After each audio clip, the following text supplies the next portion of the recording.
आपके अपने चैनल संकल्प क्लासेस पर। तो हमारा डाइजेस्टिव सिस्टम का रिवीजन चल रहा था, जिसमें हमने पार्ट 1 अपना कंप्लीट, रिवीजन का पार्ट 1 हम कंप्लीट कर चुके थे। आज हम पार्ट 2 पढ़ने वाले हैं।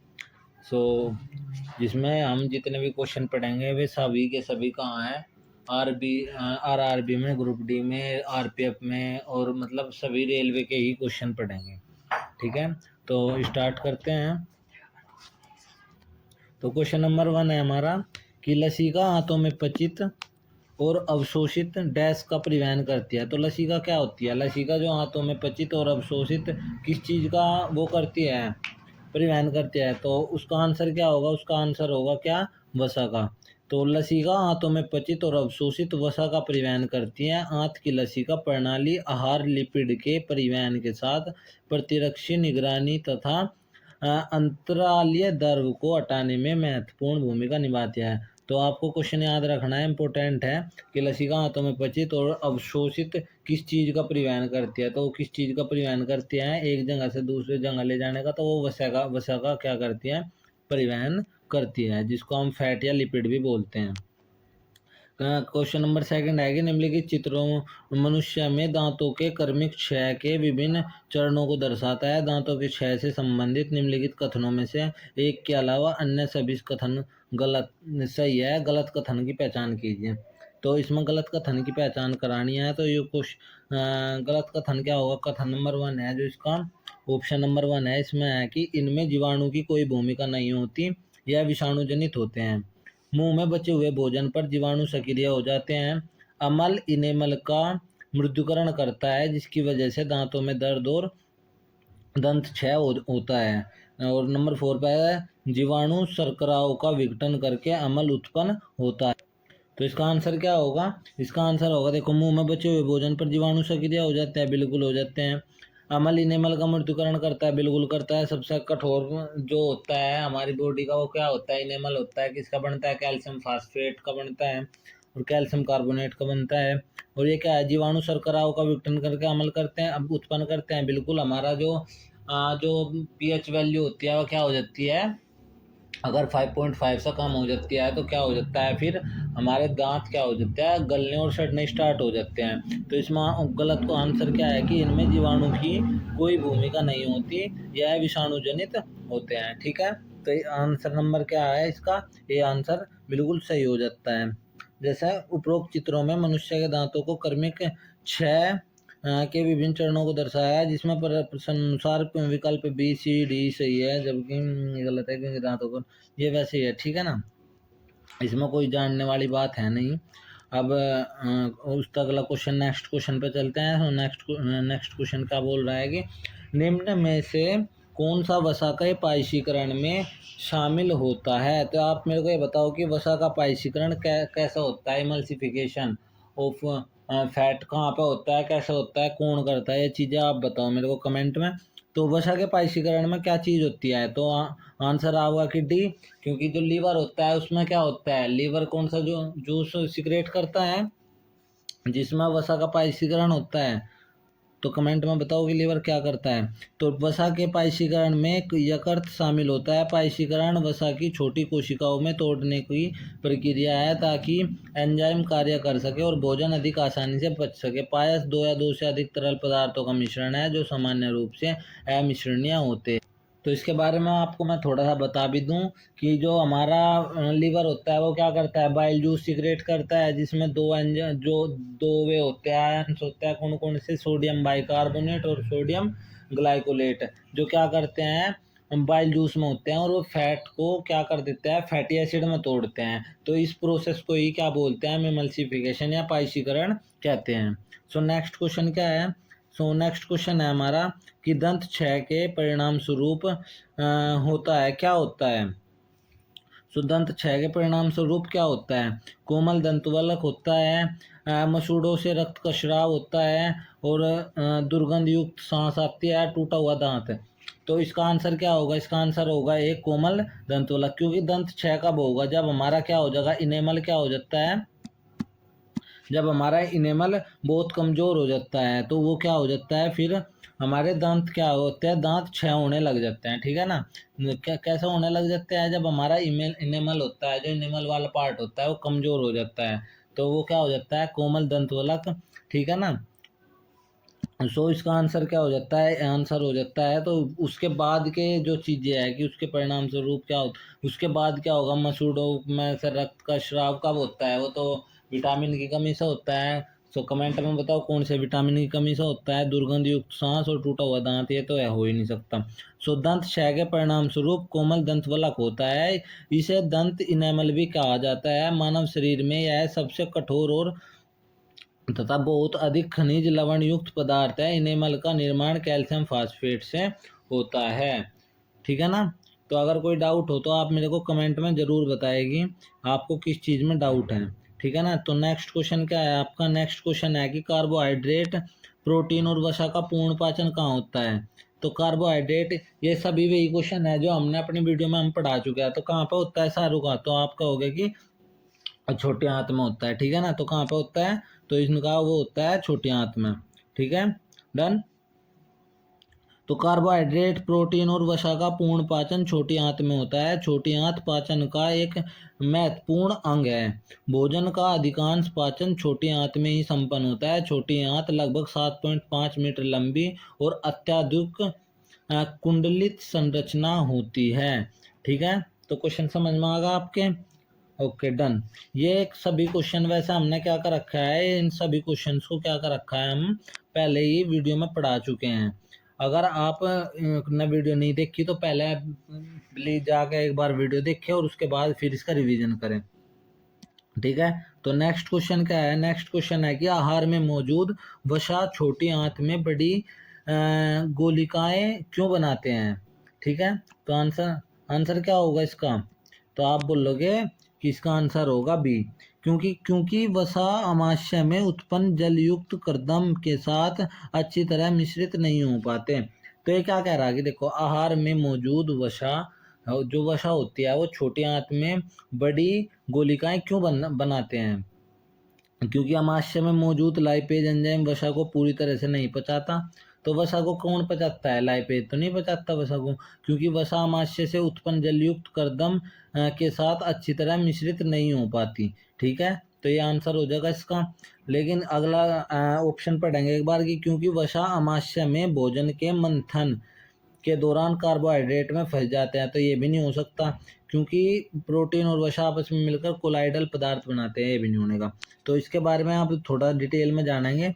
क्या है कि आहार में मौजूद जो वसा होती है छोटी आंत में बड़ी गोलिकाएं बनाते हैं, क्योंकि वसा अमाशय से उत्पन्न जलयुक्त कर्दम के साथ अच्छी तरह मिश्रित नहीं हो पाती।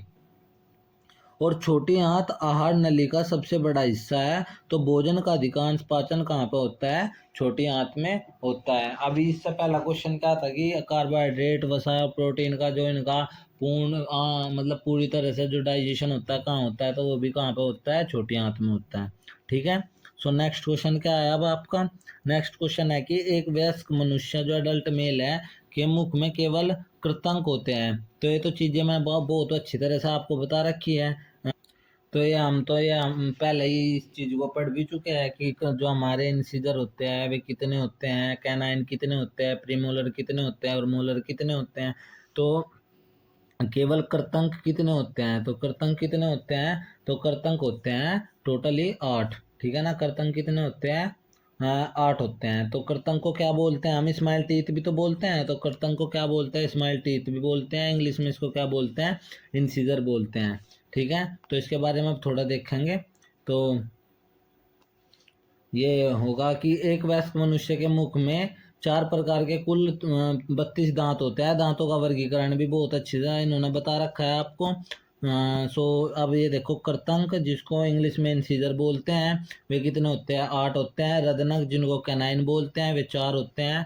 चरणक कितने होते हैं, मोलर 12 होते हैं। और चरणक यानी कि प्रीमोलर कितने होते हैं, वे 8 होते हैं। तो ये सारी चीजें हम अपनी पहले ही क्लास में क्या हुआ है कर चुके हैं, ठीक है ना। सो नेक्स्ट क्वेश्चन क्या है, नेक्स्ट क्वेश्चन है कि मानव में आहार नाल का इनमें से कौन सा भाग अपशिष्ट पदार्थों का उत्सर्जन करता है। तो यानी कि जहाँ से अपशिष्ट पदार्थ बाहर निकलते हैं तो उसको क्या बोलते हैं, उसको बोलते हैं मलद्वार, ठीक है ना। तो मानव में मलद्वार एनस द्वारा अपशिष्ट पदार्थों का उत्सर्जन होता है। मलद्वार आहारनाल का एक भाग है। मनुष्य की आहारनाल में छोटी आंत सबसे लंबी होती है, इसकी लंबाई लगभग 20 फीट होती है। आप मेरे को बताओ कि पूरी आहारनाल की लंबाई फीट में भी और मीटर में भी कितनी होती है, कमेंट में ये जरूर बताओ आप मेरे को, ठीक है ना। उसका नेक्स्ट क्वेश्चन क्या है, उसका अच्छा अगला क्वेश्चन है कि निम्नलिखित चित्र मानव आहार नाल के एक भाग को दर्शाता है। इस भाग में कौन सी क्रिया हो रही है और कैसे, ठीक है। तो अब इसको देखो, ये भोजन है, या ग्रासनली है, इसोफेगस, ये नीचा भोजन नीचा आ रहा है और ये पेट में आ रहा है। तो इसमें क्या हो रहा है, मौजूद एंजाइमों के कारण कर्माकुंचन, लयबद्ध संकुचन और पेशीय भित्तियों के शिथिलन के कारण कर्माकुंचन। नेक्स्ट है कि लयबद्ध संकुचन और पेशीय भित्तियों के शिथिलन के कारण पाचन, और मौजूद एंजाइमों के कारण पाचन। तो इसका आंसर क्या होगा कि मैं आपको बताया था कि जो ईसोफेगस है वो किस प्रोसेस का वो करता है, कर्माकुंचन की प्रक्रिया कैसे होती है ईसोफेगस में। तो आप बोलोगे कि कर्माकुंचन की प्रक्रिया कैसे होती है, वो होती है हमारी जो ईसोफेगस में जो भोजन ऊपर से नीचे आता है वो कैसा आता है, वो कर्माकुंचन से ही तो आता है। ऊपर से नीचे कैसा आता है, कर्मकुंचन से आता है, यानी कि पेरिस्टालसिस मूवमेंट होता है जब, तभी तो खाना नीचे आता है। तो लयबद्ध संकुचन और पेशीय भित्तियों के शिथिलन के कारण, यानी कि कुछ मतलब जैसा खाना आता है हमारे इसोफेगस में तो कुछ वे होती है पेशीय भित्तियां, वे शिथिल होती है, कोई कुछ खुलती है, कोई फिर सिकुड़ती है। तो ऐसा क्या होता है, खाना नीचे आमाशय तक यानी कि हमारे स्टमक तक क्या होता है, पहुंचता है, ठीक है। तो इसके बारे में आप थोड़ा सा देख लो, एक बार जान लो। तो ये क्या है, सॉरी, तो इसके बारे में एक बार थोड़ा सा देख लेते हैं। तो उपयुक्त चित्र में निम्न क्रिया हो रही है, लयबद्ध संकुचन और पेशीय भित्तियों के शिथिलन के कारण कर्मकुंचन। अमाशय नली में कार्डियक स्फिंक्टर मांसपेशियों की रिंग है, यह अमाशय में भोजन को जाने देती है, ऐसे ही भोजन अमाशय में जाता है। उसकी पेशीय भित्ति में संकुचन व शिथिलन यानी कि सिकुड़ना और फिर खुलना शुरू हो जाता है, जिसे पेरिस्टालसिस मूवमेंट भी बोलते हैं, ठीक है। जिसको क्या बोलते हैं हम, जिसको पेरिस्टालसिस मूवमेंट भी बोलते हैं। यह सामने की पेशियां शिथिलन पड़ती है और उसके पीछे की पेशियां फिर मांसपेशियां सिकुड़ती है। मैं बताया है आपको वही कि पेरिस्टालसिस मूवमेंट होता है, सिकुड़ना खुलना सिकुड़ना खुलना, यही क्या करती है हमारी पेशियां करती है इसोफेगस की, ठीक है। सो नेक्स्ट क्वेश्चन क्या है, नेक्स्ट क्वेश्चन है कि मुख गुहिका मानव डैश तंत्र का एक हिस्सा है। तो कौन से तंत्र का हिस्सा है, तो हम किस चीज के बारे में पढ़ रहे हैं, परिसंचरण तंत्र, नहीं जी बिल्कुल भी नहीं। उत्सर्जन तंत्र, नहीं जी। तो पाचन तंत्र का क्या है, एक हिस्सा है। तो आंसर क्या हो जाएगा, पाचन तंत्र, ठीक है। सो नेक्स्ट क्वेश्चन क्या कहता है, नेक्स्ट क्वेश्चन कह रहा है कि इसके बारे में थोड़ा पढ़ लो चलो। मुख गुहिका बकल कैविटी मानव पाचन का एक हिस्सा है। मानव पाचन में पाचन की प्रक्रिया मुख गुहिका से शुरू होती है और मुख गुहिका में मुख्य रूप से दांत और लार ग्रंथियां पाचन तंत्र को का अंग होती है। तो ये सारी चीजें हम वैसे पढ़ चुके हैं, एक बार फिर से इनका रिवीजन हो गया है, ठीक है। सो नेक्स्ट क्वेश्चन क्या कह रहा है कि मानव शरीर के किस भाग में बिल्ली मौजूद होती है। इनको रसांकुर बोलते हैं हिंदी में, मैंने उसमें नहीं क्लास में नहीं बताया, बट आप यहाँ पे देख लो, बिल्ली को हिंदी में क्या बोलते हैं, रसांकुर बोलते हैं। ये मौजूद होते हैं। तो मानव शरीर के किस भाग में रसांकुर या बिल्ली मौजूद होती है, तो आपको पता है किस भाग में होती है, तो ये तो छोटी आंत में होती है। क्योंकि बिल्ली का काम क्या होता है, बिल्ली का काम होता है हमारा जो भोजन पच के गया उसका अवशोषण एब्जॉर्प्शन करके उसे ब्लड में मिलाना, ठीक है ना। तो छोटी आंत में उपस्थित श्लेष्मिका क्षेत्र के में उंगली के आकार की आकृतियां पाई जाती है, जिन्हें अंकुर या बिल्ली कहा जाता है। पचे हुए भोजन का अवशोषण इन्हीं अंकुर यानी कि बिल्लीज के द्वारा होता है। सर्वाधिक पदार्थों का अवशोषण छोटी आंत में होता है, इसलिए अंकुर छोटी आंत में पाए जाते हैं, ठीक है। सो नेक्स्ट क्वेश्चन क्या है, नेक्स्ट क्वेश्चन है कि पित्त रस के कार्य नीचे दिए गए हैं, उस विकल्प का चयन कीजिए जो पित्त रस के कार्य से संबंधित नहीं है। तो पित्त रस यानी कि बाइल जूस क्या काम करता है, कौन सिक्रेट करता है, लीवर सिक्रेट करता है, ठीक है। काम क्या क्या होते हैं पितरस के, तो वो देखो अब काम होते हैं, यह अग्नाशयी एंजाइमों की क्रिया के लिए भोजन को क्षारीय माध्यम प्रदान करता है। बिल्कुल, कैसा माध्यम प्रदान करता है? क्षारीय माध्यम। बिल्कुल। यह अग्नाशयी एंजाइमों की क्रिया की दक्षता को बढ़ाता है। जी बिल्कुल, दक्षता को भी बढ़ाओगा, यानी कि उनके काम करने की स्पीड भी बढ़ेगी। यह बड़ी वसा गोलिकाओं को छोटी वसा गोलिकाओं में भी विघटित करता है। तो क्वेश्चन ही था कि जो फैट को फैटी एसिड में भी कौन करता है, छोटी छोटी में फैट को फैटी एसिड में तोड़ता है, उसको एमल्सिफिकेशन पाइशीकरण कहते हैं उसको। इसमें प्रोटीन को पचाने वाले एंजाइम होते हैं जो प्रोटीन के पाचन में सहायक होते हैं। तो ये क्या होगा? ये गलत होगा। तो आप मेरे को ये बताओ कि प्रोटीन को पचाने वाले एंजाइम कौन से जूस में होता है और प्रोटीन का पाचन कहाँ पे होता है? ठीक है ना। तो आप कहोगे कि भैया प्रोटीन तो क्या था, प्रोटीन को तो पचाता था कौन? पेप्सिन एंजाइम कहाँ से सिक्रेट होता है और किस चीज में होता था पेप्सिन एंजाइम? तो आपको बोल लगी कि गैस्ट्रिक जूस में होता था पेप्सिन एंजाइम। और वो पेप्सिन एंजाइम क्या काम करता था? फिर वो क्या करता था, प्रोटीन को पेप्टाइड या पेप्टोन्स की फॉर्म में तोड़ता था। ठीक है। तो पित्तरस में प्रोटीन पाचक एंजाइम नहीं पाया जाता और न ही प्रोटीन के पाचन में सहायक है, अतः विकल्प बी क्या है? सही है। तो ऑप्शन बी क्या हो जाएगा? हमारा आंसर हो जाएगा। निम्न में से किस जीव की छोटी आंत अपेक्षाकृत लंबी होती है? तो किस जीव की होती है जो क्या होते हैं बहुत, मतलब कि शाकाहारी जानवरों की जो छोटी आंत है वो बहुत लंबी होगी, जो मांसाहारी जानवर है उनकी छोटी आंत क्या होती है? बहुत छोटी होती है, क्योंकि मांस का डाइजेशन होता है वो बहुत जल्दी हो जाता है। तो किसकी होगी? गाय, शेर, मनुष्य या बाघ? तो आप बोलोगे कि गाय की, क्योंकि गाय बिल्कुल क्या है, प्योर वेजिटेरियन है। तो प्योर वेज है तो यानी कि घास वास यही खाती है सब कुछ। तो शाकाहारी है, शाकाहारी के लिए उन्हें सेलुलोज को पचाने के लिए बहुत ज़्यादा टाइम टेकिंग प्रोसेस है, उनका डाइजेशन होने में बहुत ज़्यादा टाइम लगता है, इसलिए उन्हें क्या होती है, यानी कि छोटी आंत बहुत क्या होती है? बड़ी होती है। तो निम्नलिखित जीवों में गाय की छोटी आंत अपेक्षाकृत लंबी होती है। शाकाहारी पौधों में मौजूद सेल्यूलोज को पचाने के लिए अधिक समय की आवश्यकता होती है। मांसाहारी मांस खाते हैं जिसे पचाने में कम समय लगता है, इसलिए इनकी छोटी आंत कैसी होती है? बहुत छोटी होती है। ठीक है। उसके बाद नेक्स्ट क्वेश्चन देखेंगे, तो उसमें था कि निम्न में से कौन सा अमाशय से बनने वाला एक प्रोटीन या पाचक एंजाइम है? तो अमाशय में क्या बनता है? तो आप बोलोगे गैस्ट्रिक जूस में क्या थे? एंजाइम भी थे, वाटर भी था, HCl भी था। तो क्या थे अब इसमें? देखो, बनने वाला एक प्रोटीन पाचक एंजाइम है। तो प्रोटीन को पचाने का काम कौन करता है? तो मैं बताया था आपको, पेप्सिन करता है। अभी इस पिछले क्वेश्चन में हमने इसी बात पर वो करी थी, जो गैस्ट्रिक जूस होता है उसमें पेप्सिनोजन एंजाइम होता है जो HCl के साथ मिलकर ये अनएक्टिव होता है और HCl के साथ मिलकर एक्टिव हो जाता है। तो एक्टिव होने के बाद यह क्या करता है? प्रोटीन को पेप्टाइन या पेप्टोन्स में तोड़ता है। तो कौन सा एंजाइम होता है वो? तो वो होता है पेप्सिन एंजाइम। तो पेप्सिन एंजाइम अमाशय में बनने वाला एक प्रोटीन पाचक एंजाइम है। पेप्सिन प्रोटीन को प्रोटियोस या पेप्टोन्स पेप्टाइडों में बदल देता है। अमाशय उदरगुहा में लंबी और स्थित एक खोखली द्विपालिका थैली जैसी रचना होती है। इनकी लंबाई लगभग 30 सेंटीमीटर होती है। अमाशय की भीतरी दीवार स्तंभाकार एपिथेलियम कोशिकाओं से निर्मित होती है। ठीक है। तो ये क्वेश्चन आ सकता है कि अमाशय की जो आंतरिक दीवार है वह क्या कैसी कोशिकाओं से बनी होती है? तो वे कैसी कोशिकाओं से मिलकर बनी होती है? एपिथेलियम कोशिकाओं से मिलकर बनी होती है। ठीक है। सो नेक्स्ट क्वेश्चन क्या है अब हमारा? तो आज ये क्वेश्चन यहीं पर ख़त्म होते हैं। ठीक है। तो अब और जो बचे हैं हमारे क्वेश्चन फिर नेक्स्ट क्लास में हम फिर से स्टार्ट करेंगे। तो आशा करता हूँ कि आपको वीडियो बहुत अच्छी लगी होगी। तो please like share and subscribe channel को ज़रूर करें और आप कमेंट में ज़रूर बताएं कि आपको वीडियो कैसी लगी। Thank you so much.